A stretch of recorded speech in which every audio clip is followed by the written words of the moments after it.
नमस्कार दोस्तों, आप सभी को अपने YouTube channel my Guruji exam study channel पर बहुत बहुत स्वागत है। तो दोस्तों, हमेशा की तरह आप सबकी ये क्लास जो कि बीएड प्रवेश परीक्षा के लिए बहुत ही इम्पॉर्टेंट क्लास होती है, तो आप सभी से रिक्वेस्ट है कि क्लास को पूरा देखिएगा। और यदि चैनल पर नए हैं तो चैनल को सब्सक्राइब कर लीजिएगा और बेल आइकन को ऑन कर लीजिएगा, ताकि इसी तरह के वीडियो की नोटिफिकेशन आपको आगे भी मिलता रहे। तो क्लास को स्टार्ट करने से पहले एक बार क्लास की टाइमिंग देख लीजिए, जो कि जीके जीएस का क्लास जो है वो 2 बजे दोपहर में चलती है, और कला वर्ग का जो क्लास है वो 4 बजे शाम को चलती है, और हिंदी स्पेशल की जो क्लास होती है वो शाम को 7 बजे चलती है। तो याद रखिए क्लास के टाइमिंग को। और दोस्तों, अगर आप अभी तक हमारे टेलीग्राम चैनल से नहीं जुड़े हैं तो जुड़ जाइए, जो कि लिंक डिस्क्रिप्शन बॉक्स में दे दूँगा, तो वहाँ से आप सब लोग जुड़ सकते हैं। तो चलिए आज के सेशन को और आज के इस क्लास को स्टार्ट करते हैं, जो कि जीके जीएस का क्लास रहने वाला है। तो आज का जो पहला क्वेश्चन दिया गया है उसको ध्यान से देखिए और जवाब देने का प्रयास कीजिएगा।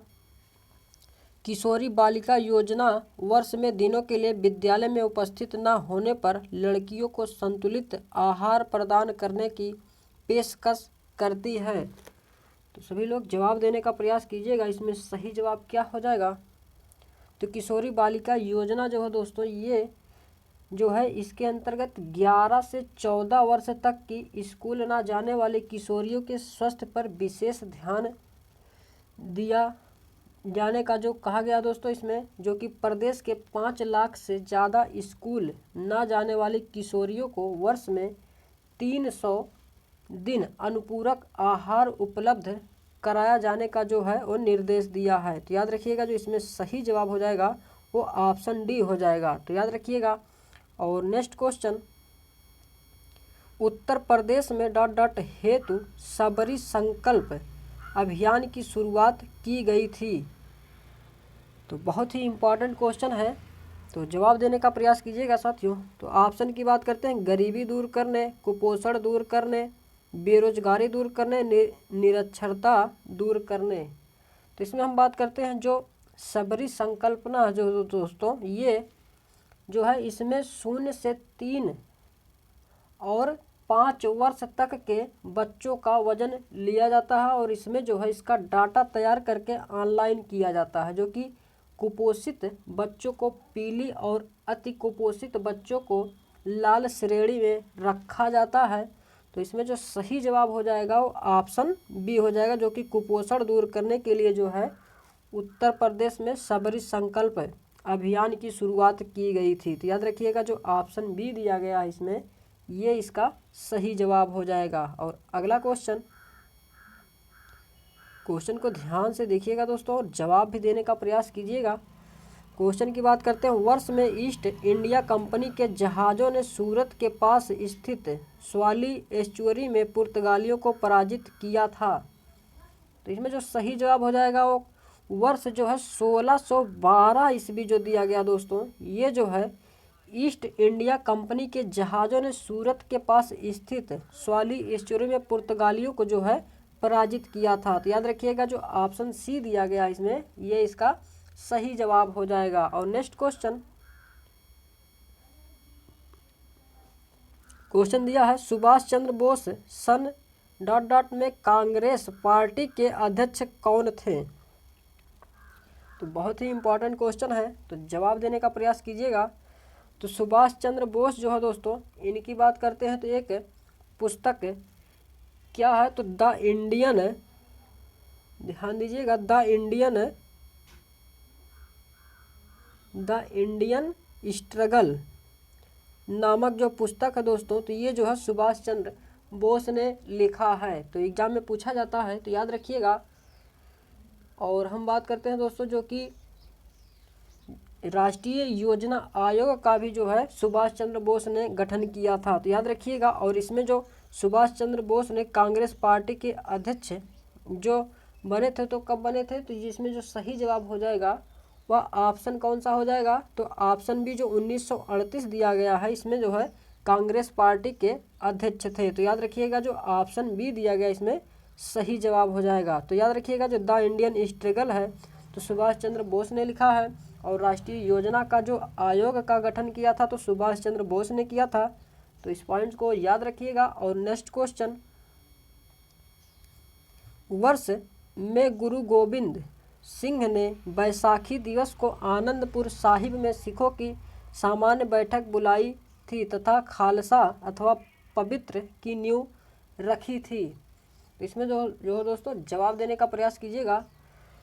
तो खालसा का जो अर्थ होता है दोस्तों, जो खालसा पंथ जो है दोस्तों, ये गुरु गोबिंद सिंह से संबंधित है। तो याद रखिएगा, जो कि खालसा का जो अर्थ होता है वह क्या होता है, बिना किसी मिलावट वाला व्यक्ति जो होता है, ये खालसा का जो है अर्थ होता है। तो याद रखिएगा। और जो इसमें सही जवाब हो जाएगा वह हो जाएगा कौन सा, तो ऑप्शन सी जो दिया गया 1699 में जो दोस्तों गुरु गोबिंद सिंह ने बैसाखी दिवस को आनंदपुर साहिब में सिखों की सामान्य बैठक बुलाई थी और जो इसमें खालसा पंथ की नींव भी रखी थी। तो याद रखिएगा, जो ऑप्शन सी दिया गया है ये इसका सही जवाब हो जाएगा। और नेक्स्ट क्वेश्चन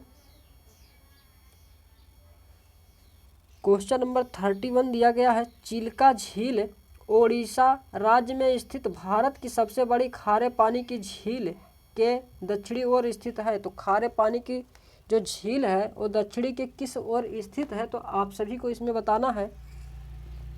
तो इसमें हम बात करते हैं दोस्तों, जो महानदी डेल्टा जो दिया गया दोस्तों, ये जो है सबसे बड़ी खारे पानी की झील के जो है दक्षिणी ओर स्थित है। तो याद रखिएगा, जो महानदी डेल्टा है ये इसका सही जवाब हो जाएगा।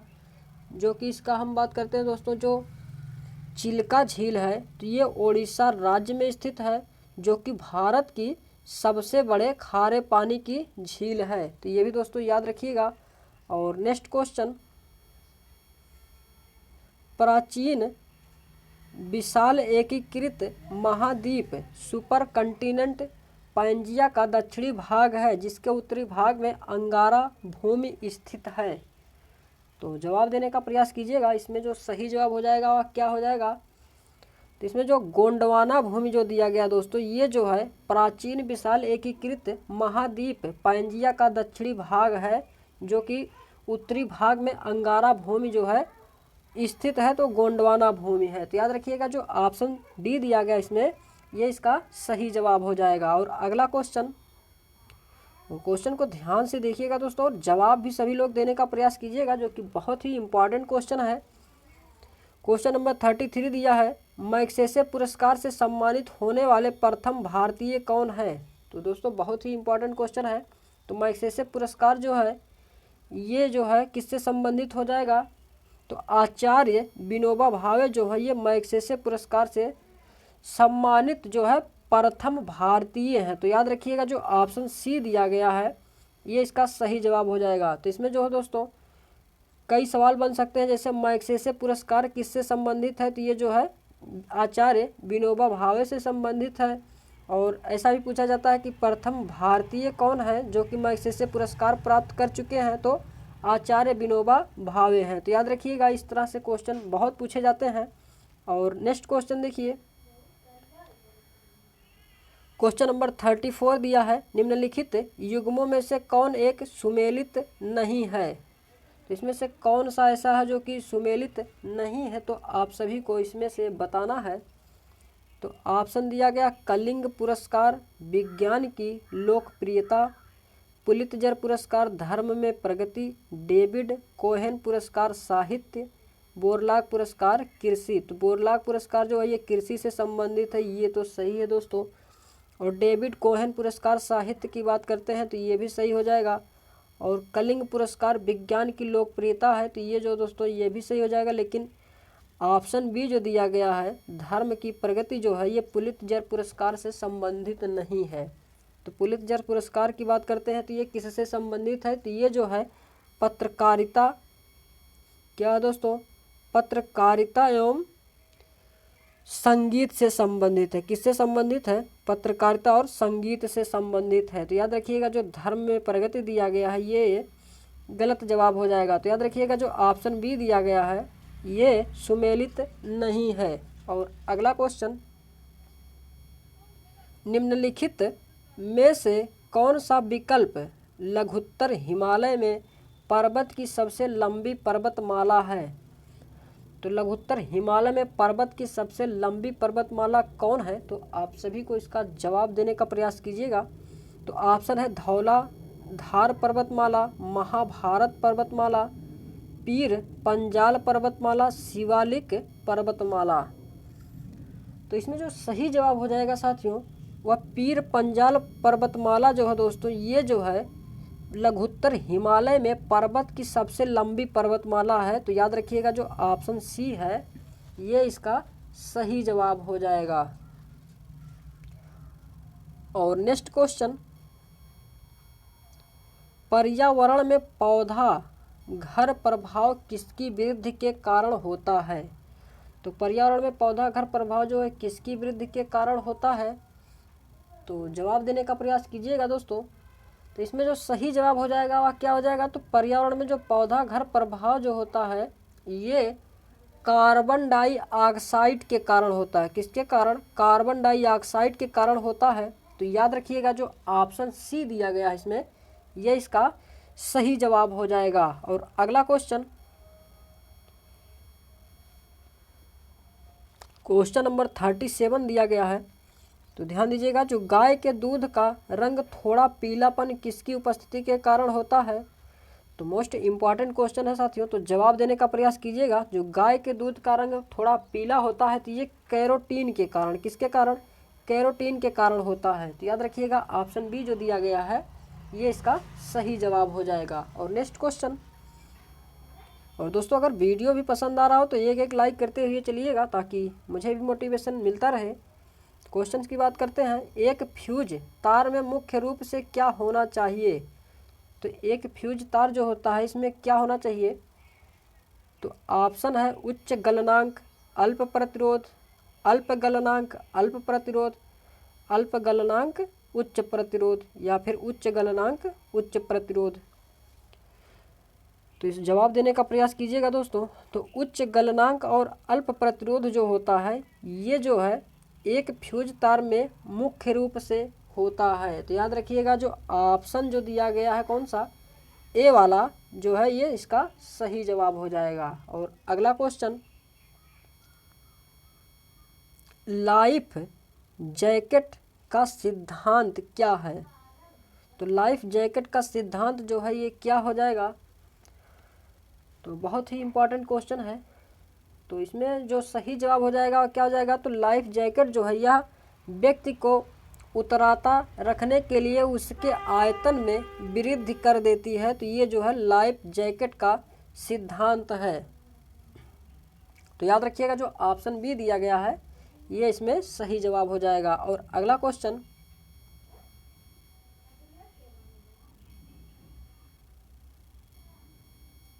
और अगला क्वेश्चन देखिए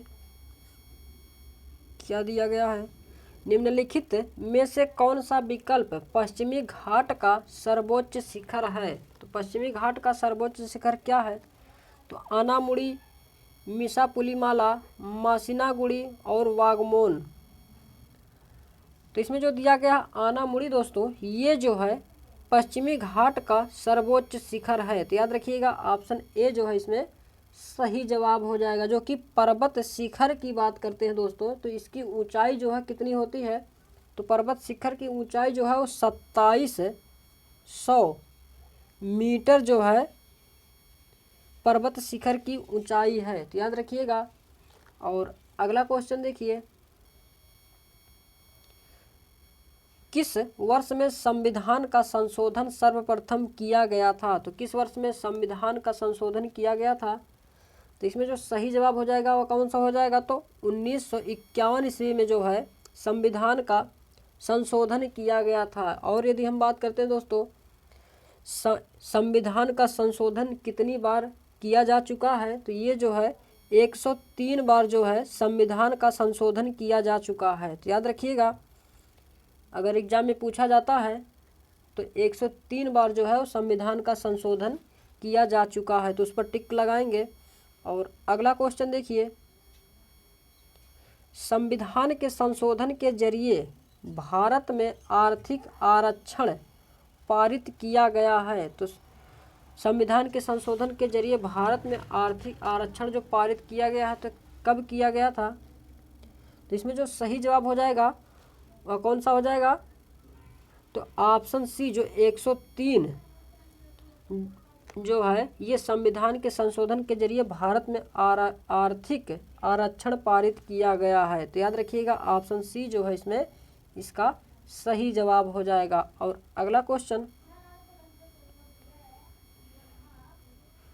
पश्चिम बंगाल में रानीगंज किस लिए विख्यात है। तो पश्चिम बंगाल में जो रानीगंज है ये किसके लिए विख्यात है, तो ये जो विख्यात है दोस्तों ये कोयला के लिए जो है विख्यात है। तो याद रखिएगा जो ऑप्शन बी दिया गया है ये इसका सही जवाब हो जाएगा। और अगला क्वेश्चन, भारत में निम्नलिखित में से वह कौन सा वन्य जंतु अभ्यारण्य है जहां गैंडे के संरक्षण की परियोजना चल रही है।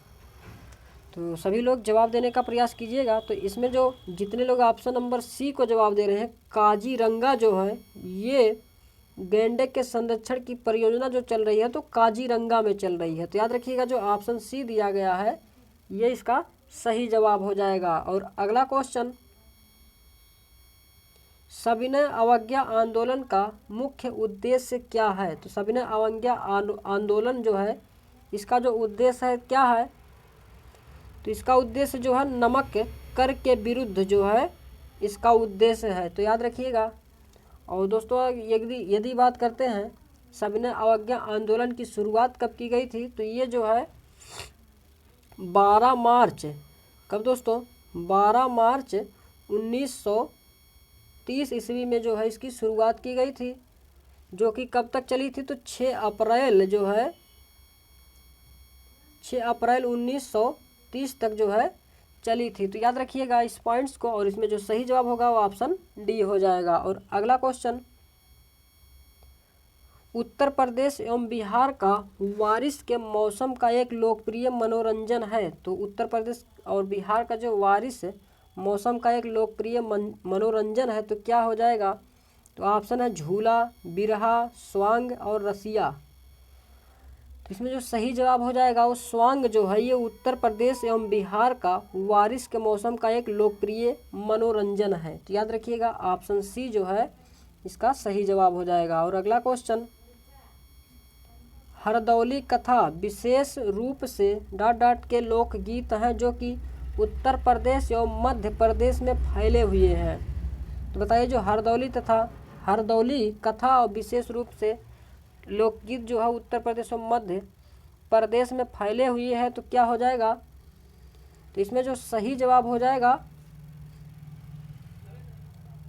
बुंदेलखंड जो है इसमें इसका सही जवाब हो जाएगा। और अगला क्वेश्चन, उत्तर प्रदेश राज्य की पारंपरिक अर्ध ऐतिहासिक कहानियाँ एवं गाथा गीत का नृत्य नाटक है। तो घूमर, कालबेलिया, स्वांग और पुलिकली। तो स्वांग की बात करते हैं दोस्तों, ये जो है उत्तर प्रदेश राज्य की पारंपरिक अर्ध ऐतिहासिक कहानियाँ एवं गाथा गीत का नृत्य नाटक जो है वो स्वांग है। तो याद रखिएगा ऑप्शन सी जो है इसमें ये इसका सही जवाब हो जाएगा। और अगला क्वेश्चन, किसी राजनीतिक दल को राष्ट्रीय दल के रूप में मान्यता दी जाती है। तो राजनीतिक दल को राष्ट्रीय दल के रूप में जो मान्यता दी जाती है तो किसको दी जाती है, तो ऑप्शन की बात करते हैं इसमें जो सही जवाब हो जाएगा, यदि उसी 4 या अधिक राज्यों में राजनीतिक दल के रूप में मान्यता दी गई है तो ये जो है राजनीतिक दल को राष्ट्रीय दल के रूप में मान्यता दी जाती है। तो याद रखिएगा जो ऑप्शन सी दिया गया है ये इसका सही जवाब हो जाएगा। और अगला क्वेश्चन जो कि आज का ये लास्ट क्वेश्चन है तो सभी लोग जवाब देने का प्रयास कीजिएगा। निम्नलिखित में से कौन सा मूल अधिकार भारतीय संविधान में नागरिकों को नहीं दिया गया है। तो भारतीय संविधान में नागरिकों को जो मूल अधिकार नहीं दिया गया वह कौन सा है, तो देश के किसी भी भाग में बसने का अधिकार, लिंग समानता का अधिकार, सूचना का अधिकार, शोषण के विरुद्ध अधिकार। तो इसमें हम बात करते हैं जो सूचना का अधिकार दिया गया दोस्तों, ये जो है भारतीय संविधान में नागरिकों को मूल अधिकार जो है वो सूचना का अधिकार नहीं दिया गया है। तो याद रखिएगा जो ऑप्शन सी दिया गया है ये इसका सही जवाब हो जाएगा। तो ये थे दोस्तों आज के मोस्ट इम्पॉर्टेंट क्वेश्चन जो कि जीके जीएस से रिलेटेड क्वेश्चन थे। तो आई होप आप सभी को वीडियो बहुत ही पसंद आया होगा और मिलते हैं नेक्स्ट वीडियो में, जो कि शाम को 4 बजे क्लास चलेगी, जो कि कला वर्ग के लिए रहेगी। तो आप सभी लोग उसमें जुड़ना मत भूलिएगा और तब तक के लिए जय हिंद, जय भारत, वंदे मातरम दोस्तों।